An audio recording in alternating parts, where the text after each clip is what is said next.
आहात सगळे? मजेत ना? मजेतच राहा. तर आज वटपौर्णिमा आहे, तर सगळ्यांना वटपौर्णिमेच्या खूप खूप साऱ्या शुभेच्छा. तर आता व्हिडिओला सुरुवात झाली आणि आता अंशू पण तयार झाला आहे स्कूलला जायला. अंशू हाय कर. बघायला माझी सुरुवात झालेलीच आहे आणि सगळे डाळ वगैरे शिजले पुरणपोळीची आणि भात झाला आहे का नाही झालं तुम्हाला मी तसं दाखवते आणि बाकीचं सगळं झालेलं आहे घरातलं. तर आता चला आता पटकन स्वयंपाक बनवून घेते. आणि आज साडी वगैरे काही मी आत्ता घातलेली नाही आहे, कारण म्हटलं की नंतरच पूजा करायला जाताना साडी घालेन, कारण आता स्वयंपाक पण करायचा आहे आणि पूर्ण दिवसाचा व्लॉग असणार आहे. तर तुम्ही कुठेही स्किप करू नका, व्हिडिओ कंटिन्यू करा आणि नवीन असाल तर चॅनलला सबस्क्राईब करायला विसरू नका. तर फॅनचा आवाज येतो आहे आणि जास्तीत जास्त व्हिडिओ आपले शेअर करत जा, कमेंट करत जा आणि लाईक करत जा. तर चला लवकर स्वयंपाक करून घेते आणि व्हिडिओ कुठेही स्किप करू नका. मध्येच मी डाळ शिजवली, डाळ शिजलेले आणि कुकर पण थंड झालं आहे आणि या कुकरमध्ये भात झाला आहे आणि कणिक पण मी मळून ठेवले. तर आता मुरते कणिक पण आणि आता आमटीची तयारी करते. लसूण वगैरे झालं आहे सोलून, आता पटकन करून घेते कारण अंशूला पण स्कूलला जायचं आहे. आणि तर आता 1-1.5 तास आहे अजून त्याला पण जेवण वगैरे त्याला आरामात जेवता येईल म्हणून पटकन स्वयंपाक वगैरे करून घेते.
तर वडाची पूजा करून झाल्याच्या नंतर एकमेकीला हळदी कुंकू वगैरे लावलं आणि जे वाण नेलं होतं तर ते वाण पण पत्रात घातलं. पाया पडायचं असतं आजच्या दिवशी, तर पाया पण पडून झालं. काळ्या मण्याची लडी असते 5 किंवा 7 मण्यांची, तर ती पण वाणावरती ठेवायची असते आणि ती नंतर आपण आपल्या मंगळसूत्रामध्ये बांधायची असते किंवा तिथं बांधली तरीसुद्धा चालते.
तर आता मी घरी आले आणि घरी आल्यानंतर पण आपल्याला आपल्या देवाच्या पुढे हळदी कुंकू वगैरे वाहून, म्हणजे देवी असते कुलस्वामिनी, तर तिला पण हळदी कुंकू वगैरे वाहून आणि नैवेद्य वगैरे अर्पण करायचा. तर मी नैवेद्य वगैरे काही दाखवलेला नव्हता, तर म्हटलं वडाची पूजा वगैरे करून आल्यानंतर मग नैवेद्य वगैरे दाखवेन.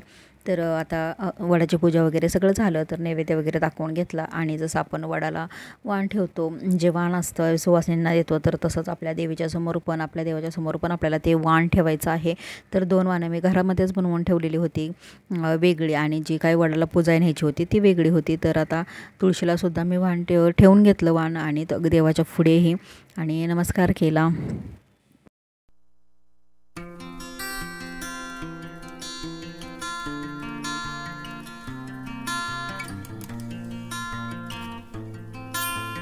तर पुन्हा एकदा आता मी पूजा करून आले, म्हणून पुन्हा एकदा तुम्हाला सगळ्यांना वटपौर्णिमेच्या खूप खूप साऱ्या शुभेच्छा. तर मग मी आत्ताच पूजा वगैरे करून आली, तसं तुम्ही बघितलंच. आणि 3:30 वाजले, अजून जेवायचं आहे आता, जेवणार वगैरे. आणि मग अशी तुमच्याबरोबर बोलायला मला अजिबात वेळ मिळाला नाही, आणि स्वयंपाक काही मी जास्त शेअर केलाच नाही असं म्हणायला पाहिजे. तर फक्त तुम्हाला आमटीच दाखवली, पण आत्ता मी तुम्हाला सगळा स्वयंपाक दाखवते.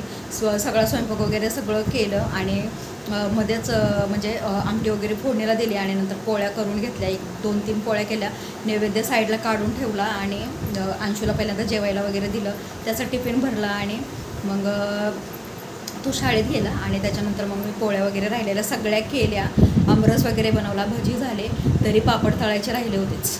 मग आता ते राहिलेच, आता तळायला घेतलेत त्यांनी. तर त्यांना सांगितलं नको राहू द्या म्हणून, पण त्यांना पापड खायचेच म्हणून ते तळतायत. तर खूप गरम झालं मला, आता खूप धावपळ झाली, कारण मला काय वाटलं, आता मला वाटलं की आता मी एकटीच राहिली वाटतं, आता कोण आता तिथं नसणारच, कारण खूप उशीर झाला. तर तरी पण मी 2:30 वाजता गेले, कारण 2 वाजल्यापासून, म्हणजे मला माहीत होतं तसं तर 2 वाजल्यापासून मुहूर्त चालू होत होता, तर 3-3:30पर्यंत होता वाटतं.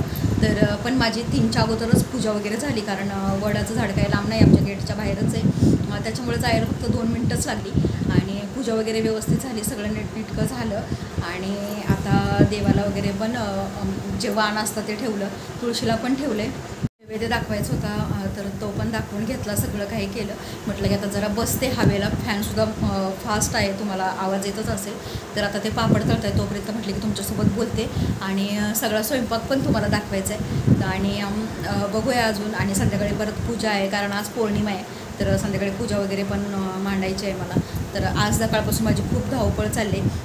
तर तुम्हाला काल व्हिडिओ पण नाही आला, कारण आणि या व्हिडिओला पण 1 दिवस लेट झाला, कारण ही एवढी धावपळ, आणि रात्री पण कसं सगळं आणायला वगैरे गेलेले, नंतर उशीर झाला, 11 वाजले, आणि परत मग मला एडिटिंग वगैरे नाही झालं, खूप वेळ झाला, आणि मग नाही मी काही केलंच नाही मी काय. आणि सकाळपासून ही गडबड सगळी, तर त्याच्यामुळं ना मला व्हिडिओ एडिट करायला टाईमच नाही मिळाला, त्याच्यामुळं हा व्हिडिओ पण तुम्हाला 1 दिवस उशिरा येतो आहे. पण असो, तर नील बसलं आहे आतमध्ये, हे पापड तळत आहे, तोपर्यंत मी पण जरा हवा खाते, आणि तुम्हाला सगळं स्वयंपाक पण दाखवते, कारण आता भूक अशी नाही लागलेली, पण ते दोघं पण नाही जेवलेले, तर आता आम्ही तिघं जेवणार, आणि जेवण वगैरे झाल्याच्यानंतर मग तुमच्याशी बोलते.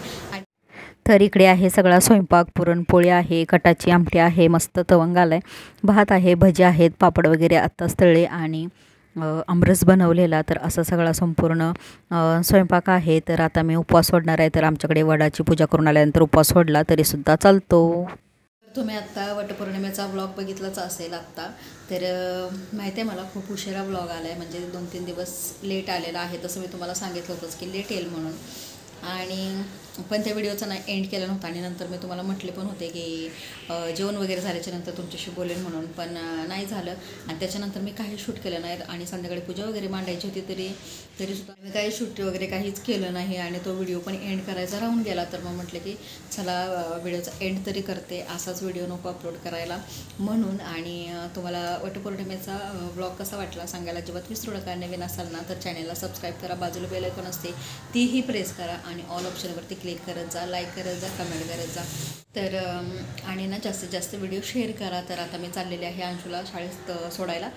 तर चला आता टाईम झालेलाच आहे, तर मला आता निघायचंच आहे 2-3 मिनटात, तोपर्यंत म्हटलं तो व्हिडिओ एंड करावा. तर उद्या पुन्हा भेटेन एका नवीन ब्लॉगमध्ये, तोपर्यंत सर्वांना श्री स्वामी समर्थ.